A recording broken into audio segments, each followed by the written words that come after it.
seljas käinud. No ta teab, kus kohast hoidis teda. Aga kuidas ta sinna Kirstu president selle peal pani? Ta pani haua peale siis, jah? Haua peale, jah. Pärja peale, jah. Pärja peale, jah.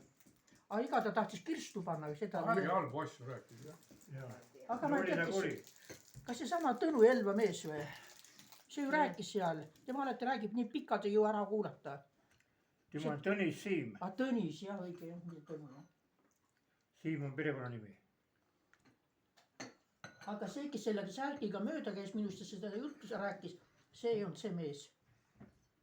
Ta oli tuttav näoga küll, aga üks mees oli ümmargus nooremat sorti mees. Tema hakkas rääkima ka sellest Niklusest. See oli Elma Ant. Ei, see oli keegi Vello vist. Ja räägib, et Niklus kutsus kuskil mina, ta kuskil kangijad läbi, kus sa viin Niklus juures, sealt mina ei lähe läbi. Ma ei lähe sinna. Aga see mees, tema läks, ta kutsuski, ta ülikool. Ma küsin, kui vabas, aga mis ta nimi on? Ja ta ütleski mulle nime. Ega ma ei ole ülikoolis käinud. Ei tõesti, ega ma ei ole ülikoolis käinud. Mida siis seletad? Niklus oli ülikooli läbi teinud ju.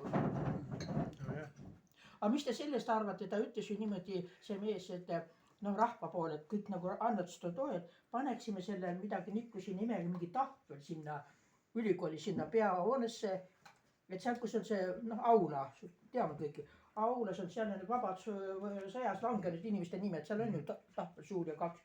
Üks on Põlvili, teine... Lisame juurde sinna Nikluse ka, tema oli ka vabadusvõitja, tegelikult tema oli vastupanuvõitleja. Jah, aga ma tahtsin öelda, aga mina tahtsin seda, et minu meelest sinna ta ei sobi. Seal on välja ehitatud kõik ilusti seina peal, kohe selle vastu, see rahva vastu, nagu ütleme, publik istub seal. Et kuhu sa paned selle? Minu see Niklus ja Jüri Kukk kaheksid, kes jälle streigiga suri vanglas ju. No Kukk oli ju, kurat, ta oli ju puhta punane. Aga ta läks